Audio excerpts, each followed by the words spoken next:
화엄경 정행품을 시작하겠습니다. 화엄경 정행품 교재는 시가라를 가르치다 그 뒷부분에 있는데, 이 뒷부분에 이제 우리 그 정행품 대방광불 화엄경 정행품 이렇게 해서 시작하는 자리가 있어요. 그런데 이 경문은 보니까 이 앞에 부분에 약간 여기 이제 이걸 편집하셨던 해룡 스님께서 앞에 이 정행품 앞에 경문에 질문이 있는 부분이 있는데, 그 부분을 이제 이렇게 보통 부자님들이 들어보니까 이게 좀 이게 어려웠던 모양이에요. 초점을 못 잡겠다 그래서 살짝 뺀 것 같아요. 그렇지만은 그 초점을 못 잡는 거고, 그렇더라도 조금 일부분만이라도 그 질문에 대해서 얘기를 하고 그 다음에 우리 교재로 들어가도록 하겠습니다. 자, 그러면 이제 그 경문이 있는 거를 이 생략된 경문을 제가 한번 읽어드릴게요. 읽어드리고 그 다음에 이제 그거에 대해서 아주 일부분만 설명을 하겠습니다. 이때 지수보살이 문수사리 보살에게 물었다. 이렇게 얘기하는데, 문수사리 보살님은 지혜제일이죠. 네. 그러면 이제 지수보살님은 이 어떤 이름이냐면은 지수 이 지혜가 이게 처음 무엇이든지 지혜를 앞세워서 이렇게 활동하시는 분이니까 문수보살님하고 거의 이 성품이 비슷한 분이죠. 그러니까 문수보살님한테 지수보살님이 질문을 합니다. 어떻게 이게 지혜를 바탕으로 해서 지혜를 기반으로 해서 어떻게 행을 일으킵니까? 이걸 묻고 싶은 거야. 정행품은 무엇을 묻는 거냐면은, 그러니까 우리는 어떻게 이 여인미자 이 허물을 어떻게 멀리하고 뭐냐면은 우리가 이 덕을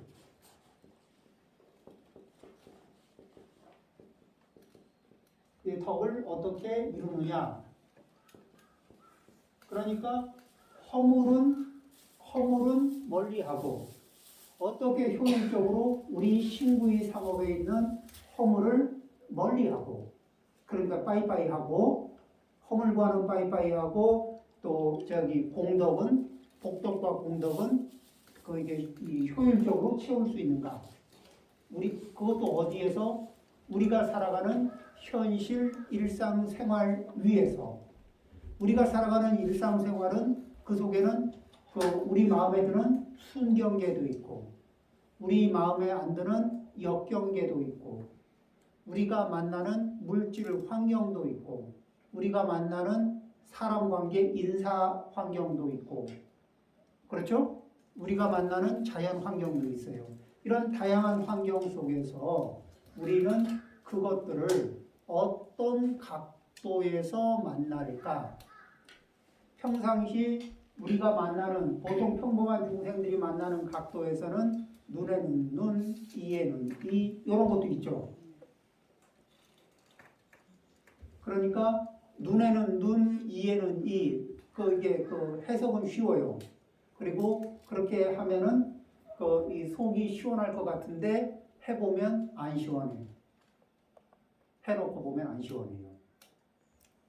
그리고 의외로 받은 만큼 돌려준 것 같은데 후유증이 아주 심해. 그래서 이 속이 시원해지기 위해서 하는 행동도 결국은 내 속에 불편한 괴로움을 여의고 좀 편안함을 얻으려고 한 거거든. 근데 결과는 이고등락이 안 돼. 그래서 별 재미가 없어. 정답이 아닌 것 같아. 그런데 여기에서 지수보살님이 묻고 문수사리보살님이 대답을 하시는 그 경문에는 거기에 대한 답이 있는데, 일단 이 지수보살님이 질문을 하는데 질문에는 어떤 식으로 주어지냐면은 자, 목표가 이렇게 그 허물을 멀리하고 공덕을 이루는 방법, 효율적으로 공덕을 이루는 방법이 목표인데 여기에 질문이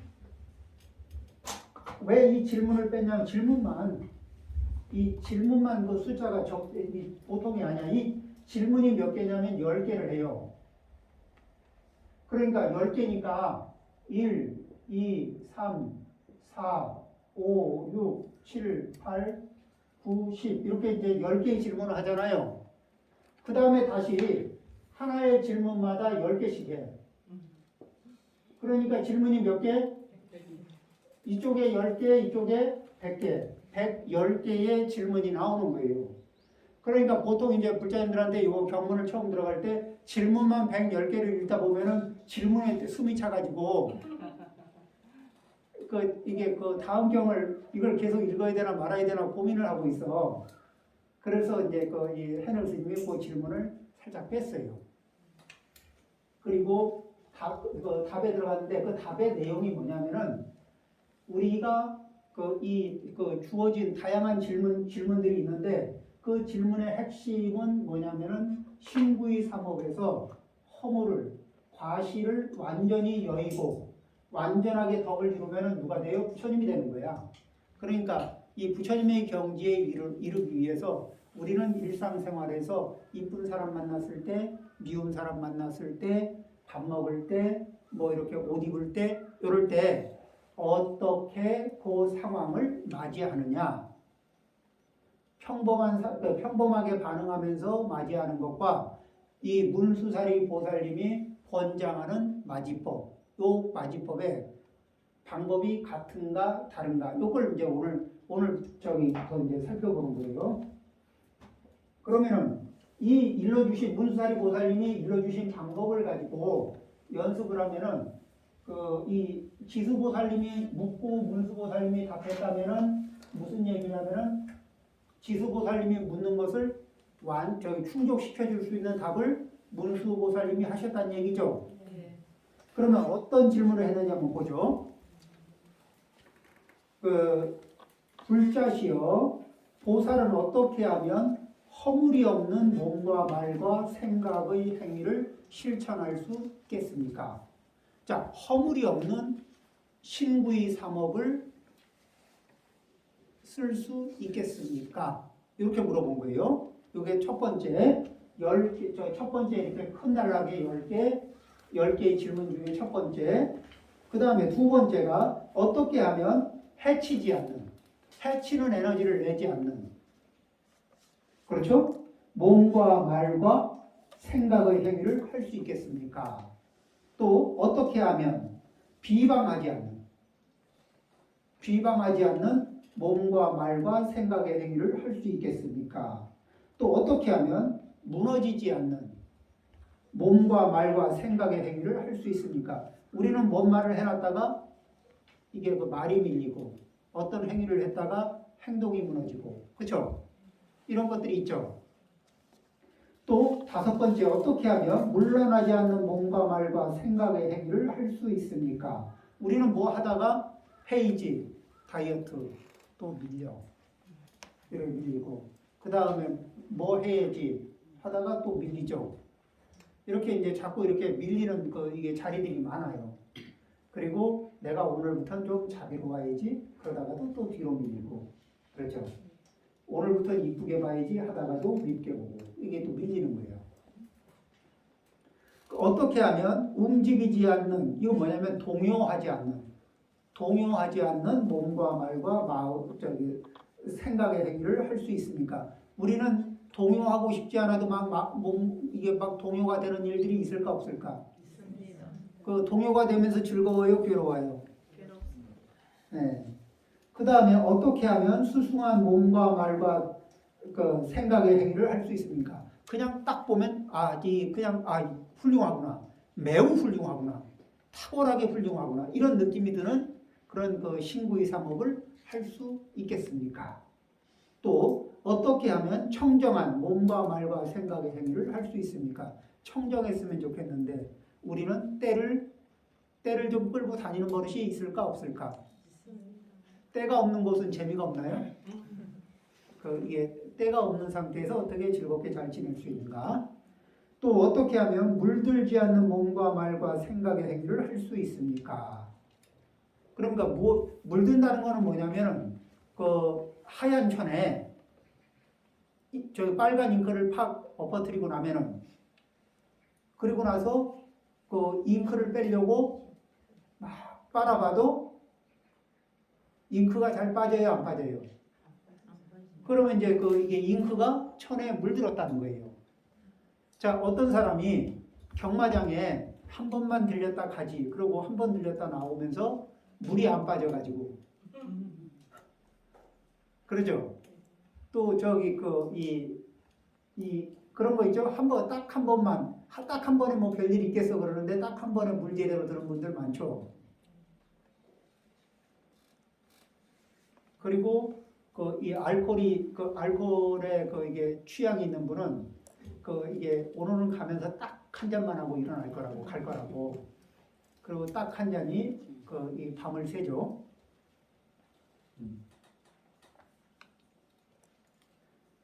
그 다음에 어떻게 하면 지혜가 선도하는 몸과 말과 생각의 지혜를 얻을 수 있습니까? 그러니까 우리가 움직일 때 행동을 막 할 때 우리는 뭐를 변명을 하거든. 이유를 설명하잖아요.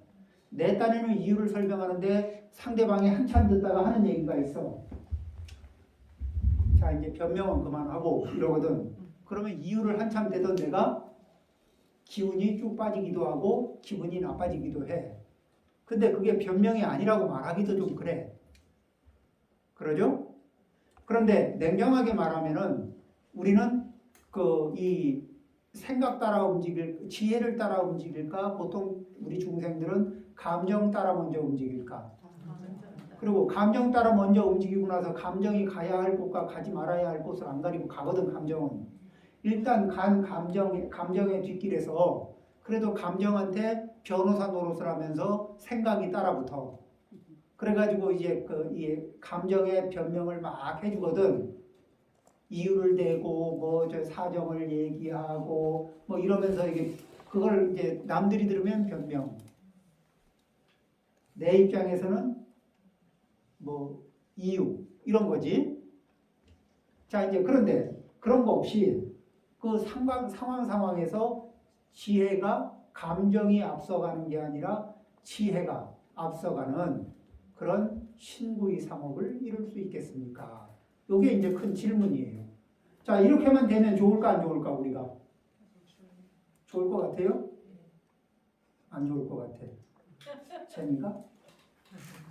자, 그 중에서 어떻게 하면 물들지 않는 몸과 말과 생각의 행위를 할 수 있습니까? 그래서 물든다는 것은 뭐냐면은 이제 세상살이에 좀 물을 좀 덜 들고 이게 총명하고 지혜로워질 수 있는 방법. 자, 아까 하나의 질문에 10가지씩 질문이 따로 나온다 그랬죠? 그러면 이제 그 중에서 9번째 질문인 어떻게 하면 물들지 않는 몸과 말과 마음의 행동을 할 수 있겠습니까? 하는 질문에 첫 번째로 답이 나와요. 첫 번째로 다시 10개로 다시 질문하는 그런 내용이 나오는데 한번 겸사겸사 한번 들어봐요. 어떻게 하면 태어나는 곳이 부족한, 그러니까 조건을 충분히 갖춘 좋은 조건을 갖춘 곳에 태어날 수 있겠습니까? 두 번째가 이 종족이 부족할 수 있겠습니까? 이 좋은 종족 속에서 태어날 수 있겠습니까? 어떻게 하면 좋은 집 속에서 태어날 수 있겠습니까? 또 어떻게 하면 이 모양새가 좋은 상태로 태어날 수 있겠습니까? 그 다음에 이 큰 틀의 모양새, 그 다음에 두 번째가 상호가 부족될 수 있겠습니까? 요거는 구체적인 눈은 어떻고 코는 어떻고 이런 얘기하는 거죠. 또 바른 생각이 정념이 부족할 수 있겠습니까? 지혜가 부족할 수 있겠습니까? 행위가 부족할 수 있겠습니까? 두려움이 없는 마음이 부족할 수 있겠습니까? 깨달음이 부족할 수 있겠습니까? 이렇게 묻는 10가지가 있어요. 이게 뭐냐면은 어떻게 무엇이 물들지 않는지 잘 봐요. 첫 번째, 태어난 곳이 그 조건이 충족되는 곳. 어떻게 충족되느냐면은 어떻게 돼야 이 태어난 곳이 좋은 곳으로 되느냐? 그러면은 그 첫 번째, 문화 수준이 높고 그 다음에 불법이 있는 곳에 태어나는 것. 문화 수준이 높고 불법이 있는 나라에 태어나는 것. 그러면은 그 선진국이고 잘 사는 것 같은데 불법이 없으면 거기는 생처가 부족되질 않아요. 불법이 그러니까 저기 문화 수준이 있고 불법이 갖추어진 곳. 그래서 그 불법을 배우고 수행하고 실천할 수 있는 자 그런 나라에 태어나면은 태어난 곳이 조건이 좋아진 거예요. 조건이 갖추어진 겁니다. 조건이 갖추어진 거. 두 번째 종족이 이 법을 배우고 법을 교화하고 이렇게 하는데 어떤 조건이 필요하냐면은 물론 이렇게 흙수저로 태어나서 열심히 해서 잘하는 방법도 있죠. 그런데 이 좋은 집안에서 태어나서 이제 저기 문화 수준도 좋죠. 또 이 불법도 잘 갖추어져 있죠. 거기에 좋은 가문에서 태어나고 그 다음에 지명도 있는 가문에 태어나고 그 다음에 이렇게 태어날 수 있는 방법이 뭐냐는 거예요. 자, 그러니까 물어보는 게 뭐냐면 어떻게 해야 문화 수준도 높고 불법이 갖추어진 나라에 태어날 수 있습니까? 자, 이러면은 좋은 환경을 선택하는 그런 곳에 태어날 수 있는 방법, 어떤 업을 지어야 그렇게 태어날 수 있습니까? 이걸 묻는 거거든. 그럼 우리가 앞으로 공부하는 내용들은 이런 것들을 충족시켜주는 방법을 얘기하는 거거든. 그렇죠? 그러니까 복을 짓는 방법이기도 하고 복을 받는 방법이기도 하죠. 그 다음에 이제 어떻게 해야 좋은 가문에 태어날 수 있겠습니까? 두 번째, 이제 좋은 이 가문이라는 거는 왜 이렇게 지금도 별로 없는 것 같아도 그렇게 왜 이렇게 층층이 이렇게 사회적으로는 층이 있잖아요. 그 다음에 세 번째가 집이 부족하고 이러거든. 집이라는 건 뭐냐면 그 집안에 삼보를 믿고 수행을 하는 풍토가 갖추어진 집. 부처님 불법승 삼보를 믿고 집안에 수행하는 풍토가 이렇게 갖추어진 그런 속에서 태어나면은 자, 첫 번째 문화 수준도 높고 불법이 갖추어진 나라야. 그런 상태에서 가문도 좋아. 그런 상태에서 집안에 삼보에 귀의하고 수행하는 풍토가 갖추어진 집. 이런 집에 어떻게 태어날 수 있을까? 태어나는 방법이 있나? 이렇게 지수스님은 묻고 문수보살님은 거기에 태어나는 법을 알려주는 거예요. 그 다음에 형색이 부족되고 뭐냐면은 딱 보니까 틀이 좋아. 자, 지금 이 얘기를 하는 거는 뭐냐면은 지금 이 이야기를 하는 거는 부처님의 법을 전달할 만한 법기. 부처님의 법을 물려받고 부처님의 법을 물려받아서 다음 세대에 법을 물려줄 만한 법의 그릇이 되는 조건을 지금 얘기하는 거거든요.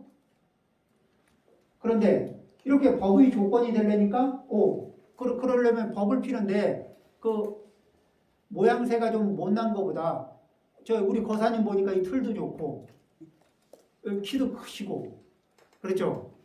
그러니까 이렇게 거사님이 뭐라고 말씀하시면 이렇게 일단 이 상호에서 설득력이 있잖아요. 우리 뒤에 거사님. 자, 이제 그런 식으로 저처럼 작은 거보다 작고 이렇게 제가 좀 이게 좀 덜 생겼지만은 그래도 뭐 어쩌겠어. 자, 그 다음에 이제 상호가 부족되고 뭐냐면 안입이 설신이 이렇게 문제가 없어야 돼. 왜 아무리 좋은 법을 가지고 있어도 저기 눈이 사팔인 상태에서 뭐 법을 자꾸 얘기하면은 그 신뢰도가 올라갈까 내려갈까? 조금 일단 올리기가 힘들잖아요. 우리가 알 때는 우리가 볼 때는 그 신분상으로 보면은 그 육조 해능 스님하고 그 신수 스님하고 그 신수 스님은 이렇게 그냥 집안이 좋았고 그 다음에 그 좋은 집안에서 일찍 출가해가지고 오조 홍인법사 밑에서 공부해서 굉장히 수준 높은 수행을 했거든요. 그래서 육조 해능 스님이 나타나지 않았으면 법을 물려받을 뿐이었어요. 그리고 실제로는 북종선을 개창해서 북종선의 종장이 된 분이거든. 그리고 이 황제한테는 국사로서 칭송을 받았던 분이에요. 그리고 틀도 좋고 가문도 좋고 틀도 좋고 그리고 어려서부터 양가 교육 받았고 그리고 출가에서도 훌륭한 스승을 모시고 해서 아주 그 다음에 성품도 좋고 이런 분이었는데 이 육조 해능 스님은 그냥 저쪽에 이 시골 변두리에서 시골 사투리 쓰면서 그 다음에 교육도 못 받아가지고 막 글자도 모르고 이런 분이 이제 갑자기 총명한 지혜를 갖춘 상태로 나타나서 그 법을 물려받았거든. 그러고서 그 법을 펴기까지 법을 물려받아도 법을 펴면서 사람들에게 이렇게 사람들이 법을 듣고 싶습니다 하는 마음이 도는 데까지 17년이 걸려요. 그러니까 그게 뭐냐면 그분이 이게 종족에 이 종족이 부족하지 못하고 이 집안이 이게 집이 부족하지 못한 이런 조건 때문에 많은 역경을 거쳐 지나가야 되거든. 육조 스님의 이제 법보단경에 보면은 그렇게 해서 사냥꾼 사이에서 17년을 몸을 숨기고 살아요.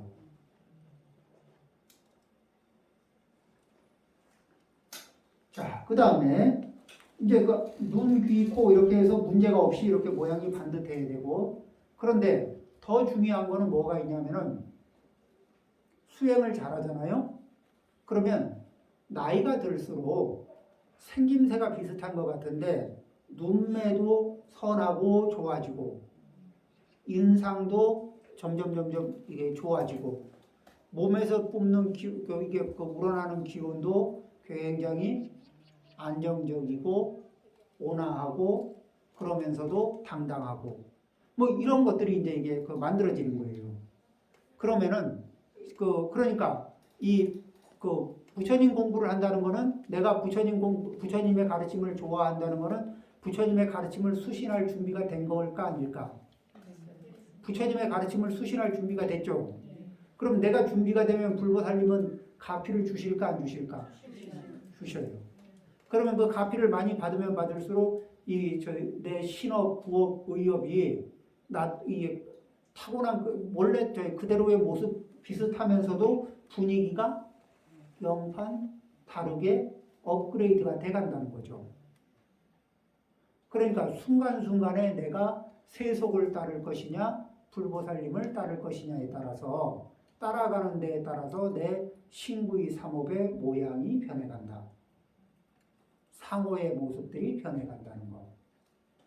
그런 것들이 실제로 있습니다. 그 다음에 정념이 부족되고 그러니까 법을 자꾸 공부하면 나이가 들으니까 자꾸 기억력이 쇠퇴하고 기억력이 약해지고 이런 게 아니라 점점 뭐냐면은 이렇게 부처님 말씀을 따라서 실천하고 경전을 이렇게 외우고 실천하고 이렇게 자꾸 하면서 이 법을 배운 거를 내가 법을 배웠잖아요. 그 배운 법을 이제 이 법을 어디에다가 이렇게 집어넣냐면은 이게 몸, 이 신업에다가 그 다음에 이 말하는 법에다가 그리고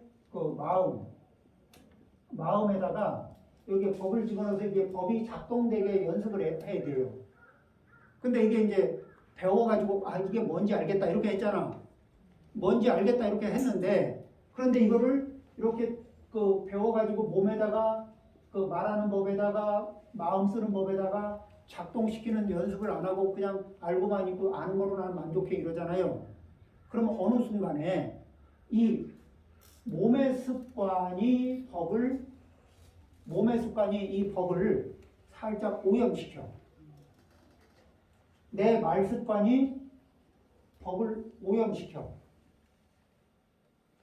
또 마음 습관이 법을 오염시켜. 그럼 어떻게 되느냐? 법을 얘기하는 것 같긴 한데 뭐 이게 그 뭔가 왜 저 음식 중에서 뭐 이런 거 있잖아. 이게 그래 이게 그 저기 그 뭐지 오렌지 주스는 맞는 것 같은데 근데 뭔가 이상한 게 섞였어 뭐 이런 거 있잖아요. 뭐지 이 이상하고 괴이한 맛 요거 뭐지? 뭐가 좀 섞여서 마시기에 좀 거북한데 뭐지 이런 거 있잖아요. 그러니까 이 타이밍이 법을 배워서 법이 몸의 습관을 조절하지 않고 그냥 배운 상태로 아는 거로 됐어 이러는 순간에 그러고서 이게 시간이 지나면은 역류를 해서 습관이 법을 오염시켜요. 내가 알고 있는 법을, 내가 배운 법을 오염시켜. 그러면은 뭐죠? 내가 많이 배웠는데 그 내가 이제 내가 아는 것도 많은 데서 아는 걸 얘기하는데 이게 이상하게 효력이 안 나는 거예요. 그러니까 똑같이 하는 것 같은데 왜냐하면은 그 법이 나의 신구이 삼업의 리듬을 타고 움직여서 그래요.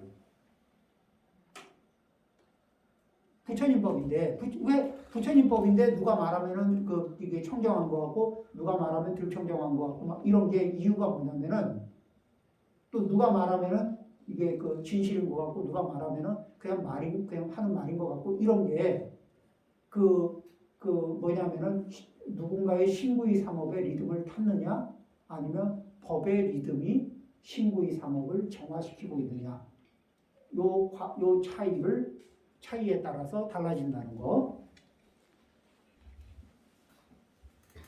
자 이제 이런 거를 어떻게 성취할 수 있느냐? 그러니까 그다음에 이게 그러니까 기억이 점점 좋아진다는 거예요.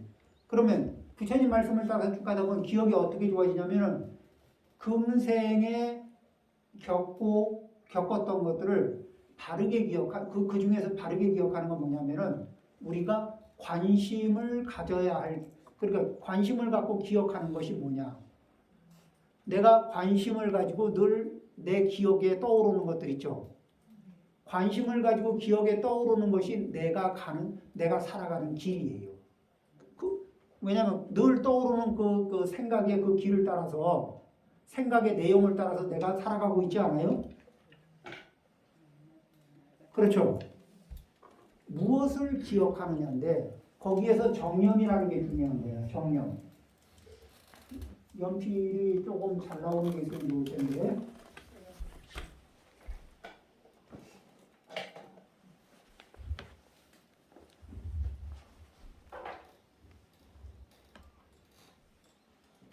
그래서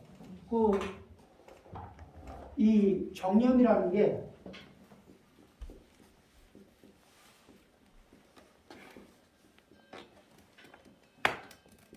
정념은 바른 기억이거든.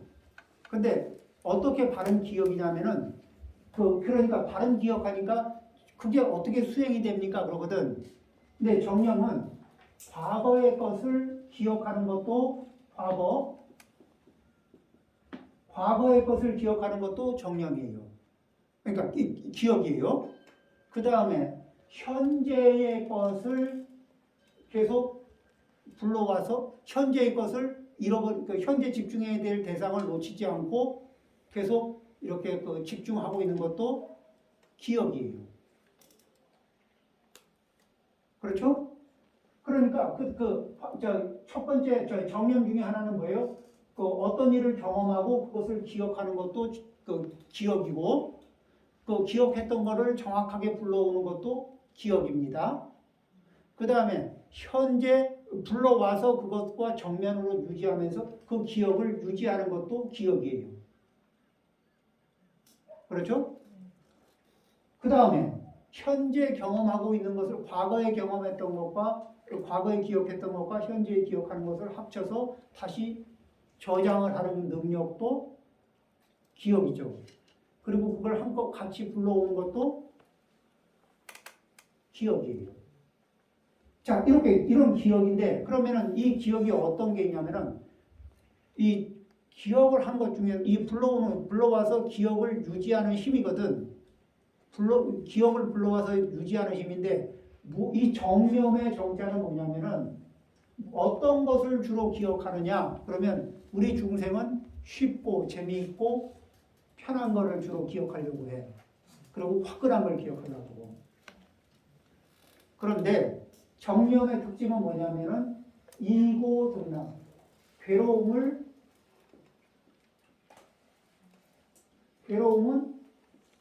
줄이고, 그 다음에 즐거움은 이거 늘릴 수 있는, 괴로움을 줄이고 그 이고등락, 괴로움을 줄이고 그 행복의 양을 늘릴 수 있는 그 포인트 위에서 그 작용을 그런 작용을 일으키는 내용들을 기억하는 거예요. 그리고 그것에 주의를 기울이는 거예요.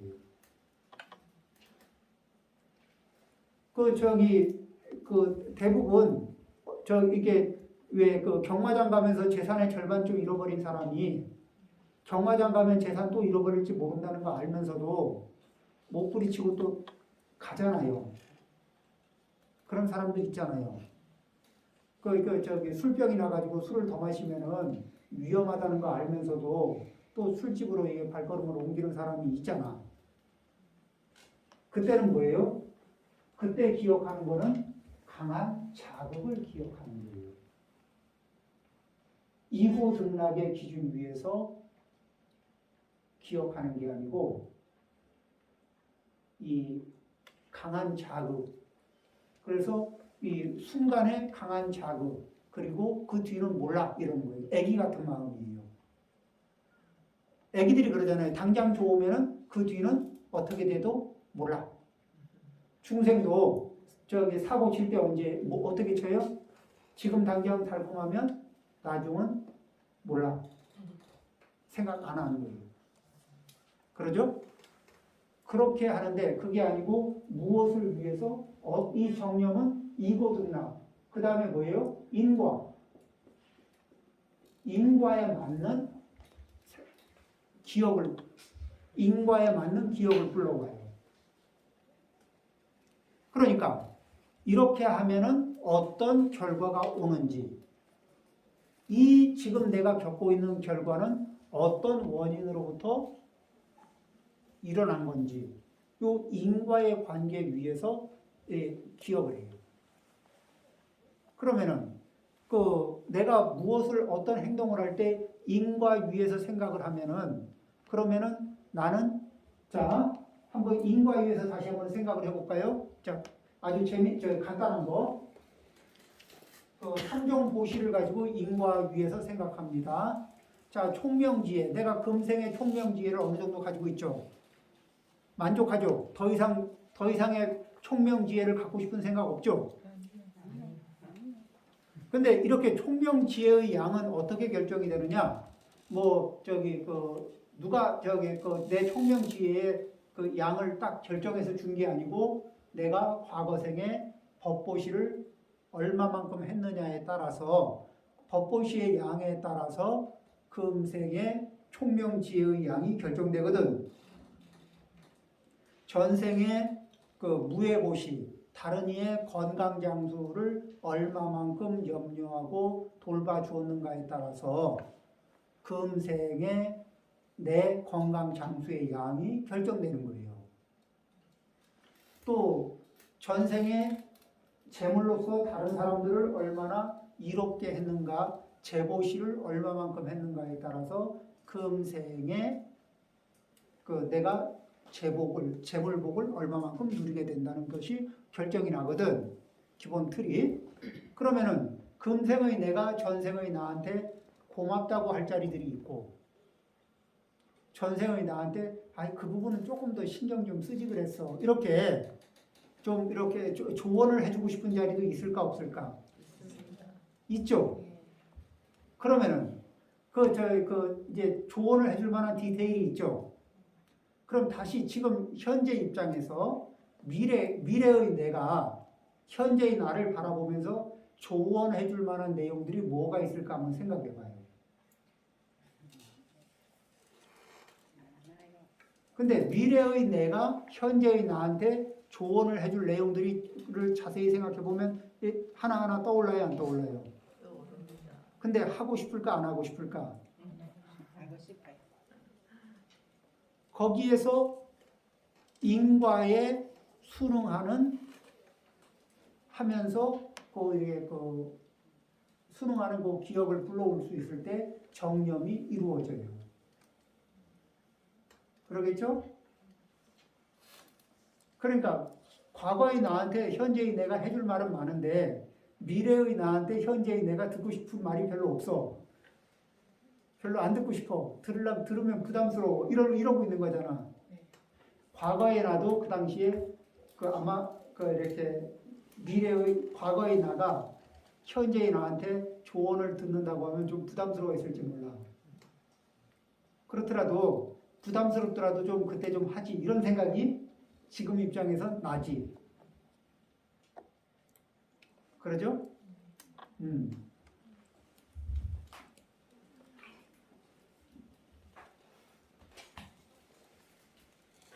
그래서 이 정념 중에는 이렇게 인과를 바르게 기억하는 거.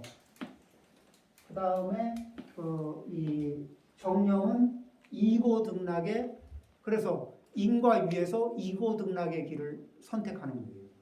이게 정념이지.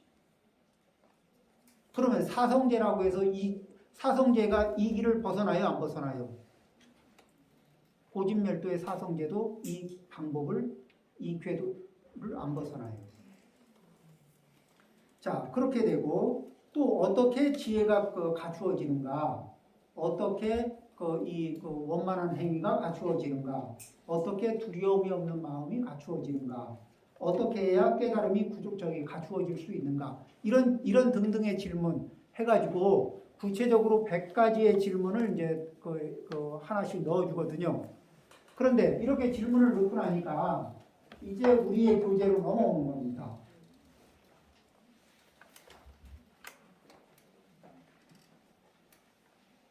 그런 질문을 하니까 그 뒤에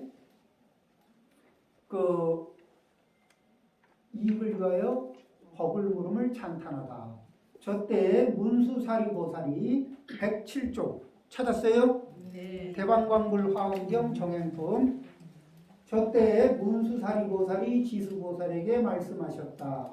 착하도다 불자여.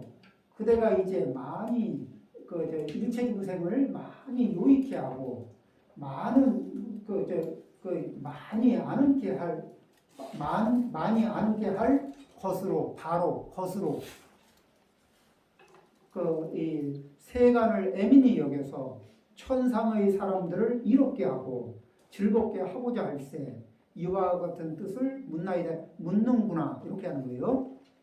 이와 같은 뜻을 묻는구나 이렇게 하고 자 그러면은 그렇게 물었으니 그러면 이제 거기에 대해서 답을 하겠다 이런 얘기죠. 그리고 두 번째 마음을 잘 쓰면 큰 공덕 마음을 잘 쓰면 큰 공덕을 얻는다. 그런데 마음을 잘 쓴다는 게 뭐냐면은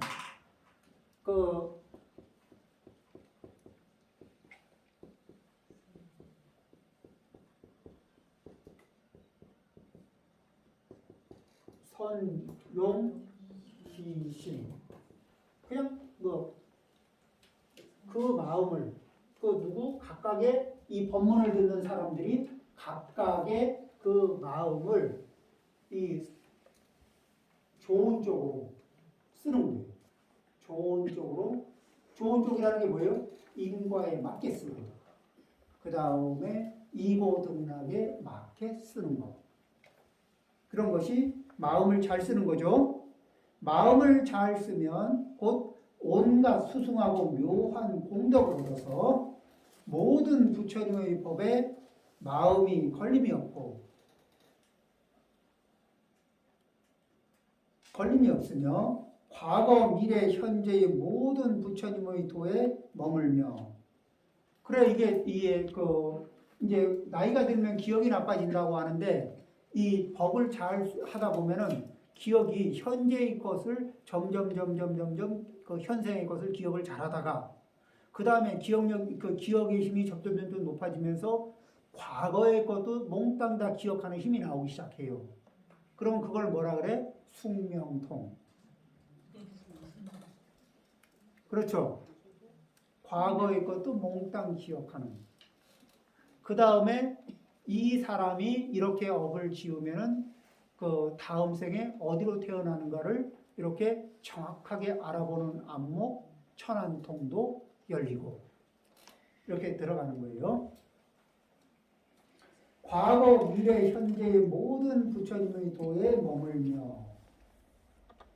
여기에서 우리는 마음을 크게 갖는 거예요. 과거, 현재, 미래 부처님이라고 얘기하면은 우리는 어떻게 생각을 하냐면은 자, 현재 부처님은 현재 성도하셔서 이 중생을 교화하시는 분이죠.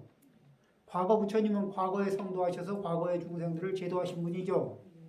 그럼 미래 부처님은 미래에 출현해서 미래 중생들을 제도할 뿐인데 미래 부처님의 후보는 누구냐면은 일체 중생이 다 미래에 성불할 후보들일 거예요. 그러면은 3세 제불에 대해서 존중한다는 말은 뭐예요? 과거 부처님도 현재 부처님도 존중하고 그리고 미래 부처님의 후보인 일체 중생에 대해서도 부처님과 같이 존중하는 마음을 갖습니다. 그러면은 존중하는 마음을 갖는 게 뭐 우리 대단한 거냐? 자, 내가 존중하는 사람에게는 정성스러울 수 있나 없나? 있죠. 근데 존중 안 하는 사람한테는 정성이 가요, 안 가요? 안 가. 그런데 내가 그 사람한테 조금만 더 정성스러웠으면 상황이 이 지경까지는 안 왔을 텐데 이런 거 있을까 없을까? 그렇죠. 그런데 그 사람한테 정성스럽지 못했던 건 이유가 뭘까? 그 사람을 그 사람에게 정성스럽게 하기에는 내가 공경하기에 좀 공경할 만한 이유거리를 못 찾은 거야. 그러니까 사실 할 수만 있다면 나도 공경하고 싶고 존중하고 싶어. 그런데 존중하고 공경할 만한 거리를 지금 못 찾으니까 그 마음을 내려고 해도 안 나고 있잖아. 이럴 때가 많아요. 그게 우리가 겪는 이게 현실적으로 좀 좋은 마음을 내려고 하다가도 실패하는 원인이거든. 그렇죠? 그럴 때 무엇을 수련하냐면은 공경하는 마음, 존중하는 마음을 쉽게 일으킬 수 있는 그런 상태로 자기 마음을 수련하는 거예요. 그러면은 이 공경하고 존중하는 것이 얼마나 중요하냐면은 우리는 이제 우리가 견해 중에서 10가지 이제 14번뇌라고 해서 10가지 번뇌 중에서 한 가지 변견이라고 해서 변견.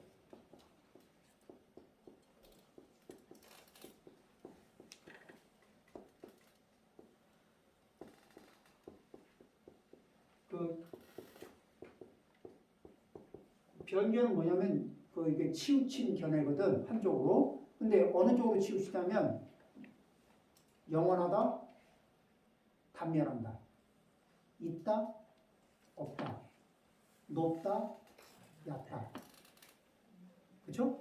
좋다, 나쁘다, 아름답다, 추하다. 근데 요거 보니까 뭐예요? 우리 언어 습관이죠. 원래는 이것을 아름답다, 추하다. 이거는 여기에 아름답다, 추하다가 있는 건 아닌데 우리는 아름답다, 추하다는 바구니 두 개를 어떤 거에도 바구니 두 개를 가지고서 이쪽에 넣을까 저쪽에 넣을까 이쪽에 넣을까 저쪽에 넣을까 저 사람을 내 편으로 넣을까 남의 편으로 넣을까 내 편으로 넣을까 남의 편으로 넣을까 이러다가 내 편으로 넣은 사람한테는 동지의식을 느끼고 남의 편으로다가 남의 편이라는 바구니에다 담아놓잖아요. 그러면 적대감도 가죠. 근데 이쪽으로 놓을까 저쪽으로 놓을까 되게 망설였을 때는 이게 사실은 망설여지거든. 잘 모르겠고 그런데 에이 모르겠다 하고서 한쪽에다 넣잖아요. 그러고 나면 그렇게 보여. 그러고는 그렇게 행동을 하고. 그러니까 이 뭐냐면은 우리의 사고 방식은 이진수 이거 아니면 이거 이거 아니면 이거 이런 식으로 판단하고 싶어하는 욕구가 있어요. 원래 이거 아니면 이거 이렇게 말하면은 이 애기한테 물어보는 거예요. 넌 엄마가 좋니 아빠가 좋니?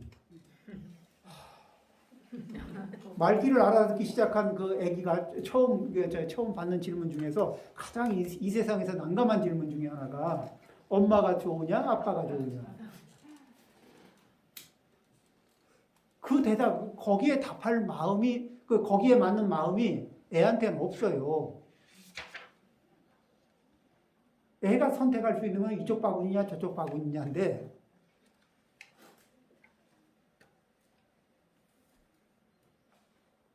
근데 이제 나이가 들면은 이게 좋으냐 이게 좋으냐 이렇게 물어보는 질문에 대답하는데 이제 스킬이 늘어가지고 그리고 또 이제 선택하는데 익숙해져가지고 이걸 선택하거나 저걸 선택하거나 그러면서 가거든.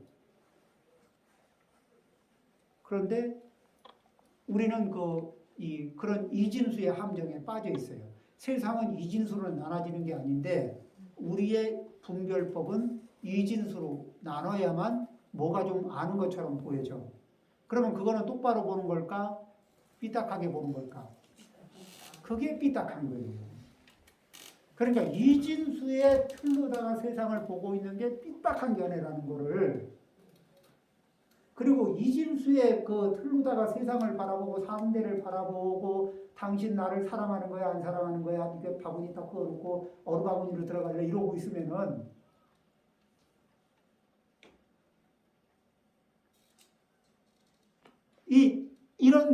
이게 굉장히 삐딱한 견해거든. 그래서 뭐냐면은 그 이진수의 이 변견의 견해를 어떻게 벗어날 수 있는가? 그럼 이 해독을 일으키는 이 변견에다가 이 변견이 이제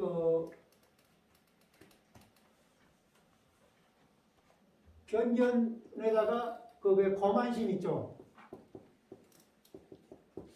이 거만심이 콜라보를 해. 요즘에 뭐 BTS도 콜라보 하는데 뭐 그 번뇌라고 콜라보 못할 이유가 없지. 그렇죠? 네. 자, 그럼 변견하고 이 거만심이 콜라보를 해.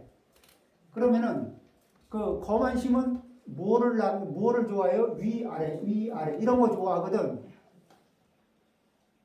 그렇죠? 근데 거만심은 기본적으로 자기 폼새 자기의 이게 가치를 좀 뻥튀기 해요, 안 해요? 기본적으로 뻥튀기 하죠. 자, 그러면은 거기다 변견은 위아래를 나누죠. 그러면은 위, 아래. 그리고 선을 긋죠. 그런데 요 선을 긋는 자리가 자기 거만심의 위치거든. 그럼 자기를 객관적으로 보고 그을까 아니면 자기를 좀 뻥튀기해서 그을까? 뻥튀기해서 그어. 그러니까 세상에서 돌아보면은 내 주변에 돌아보면 내가 인정할 만한 나보다 잘난 사람이 몇 명이나 돼. 나보다 내 눈 아래하고 내 눈 위하고 보면은 위로 많이 보여요, 아래로 많이 보여. 위로 많이 보이는 사람하고 위로 많이 보이는 분들도 굉장히 좀 그런 분들은 이제 숫자가 적고 아래로 많이 보이는 분들이 많아. 그러죠? 그 눈 아래로 사람들이 눈 아래로 보여.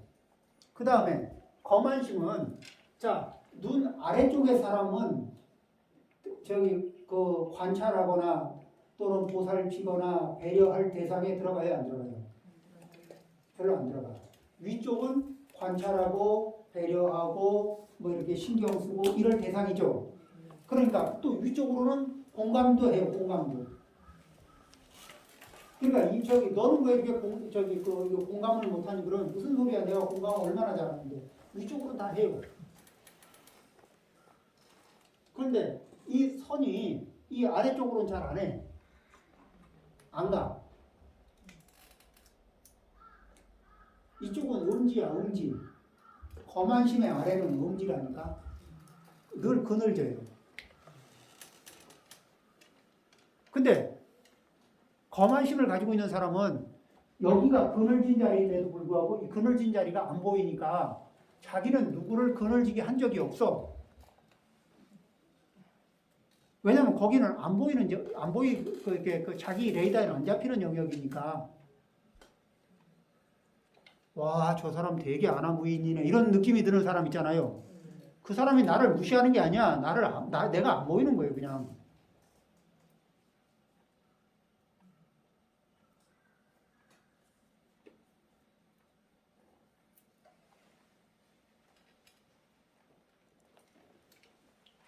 그 의식에서는 그렇게 되거든요. 그러니까, 자, 그런데, 그렇게 무시되는 사람들이 많아. 왜 거만심이 높으면 높을수록 무시되는 사람들이 많잖아요. 그럼 무시되는 사람들이 많은데, 사실은, 자기를 보통 몇 배로 뻥튀겨요? 한 2배, 3배, 4배 이렇게 뻥튀겨서 살잖아. 그러면은 과분하게 자기를 뻥튀겼거든. 무시했다가는 큰일 날 만한 사람들한테도 무시하고. 그 다음에 이 세상에는 무시하면 안 되는 존재들이 4명이 있거든. 그 중에서 뭐냐면은 독사 새끼 작다고 무시하다가 독사 새끼가 좀 커서 물면은 아직 그죠? 그거 무섭거든. 그 다음에 왕자. 아직 힘을 좀 덜 갖춘 왕자. 그거 우습게 하다 왕 되는 순간에 이제 죽는 거지.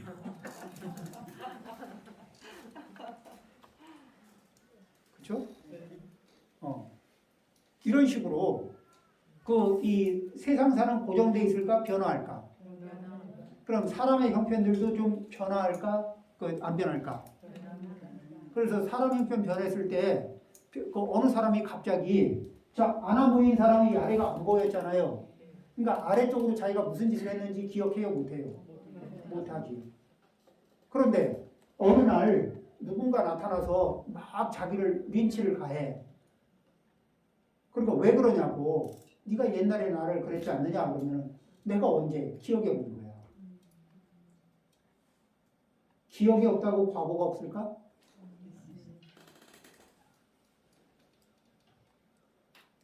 좀 입지가 유리하고 힘이 좀 세다고 부부 사이든 누구든 이렇게 친밀한 사이에서도 입지가 있고 당장 유리하다고 해서 힘을 막 쓰잖아요. 그리고 이렇게 억압하잖아. 그러면 알죠? 다 살아가면서 부메랑 맞는 거?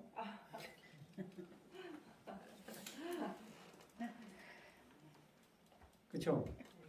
그 다음에 뭐를 잃어요? 그런 식으로 힘으로 처리하면은 공경과 존중과 사랑과 배려를 잃게 됩니다. 살면서 그런 일들이 발생이 돼요. 그래서 이 변견, 이진수로 나눠보는 버릇하고 거만심에 홀라고 이것이 함께 힘을 합쳐가지고 위아래를 나누는 순간에 자기가 악업을 저지르고 있는 것을 알아차려요, 못 알아차려? 못 알아차리죠. 그럼 못 알아차리다가 그 과거가 자기에게 닥칠 때쯤에는 세상 억울한 사람은 자기밖에 없는 것처럼. 근데 현명해요, 어리석어요? 어리석어. 자, 이런 일들을 변변과 이 거만심이 콜라보를 하면은 이런 일은 언제든지 수시로 발생할 수 있죠. 그러면은 우리는 이걸 방치해야 될까? 안 그러면은 이 부분을 치료를 해야 될까? 치료를 해야 되죠. 자, 10분 쉬었다가 하겠습니다.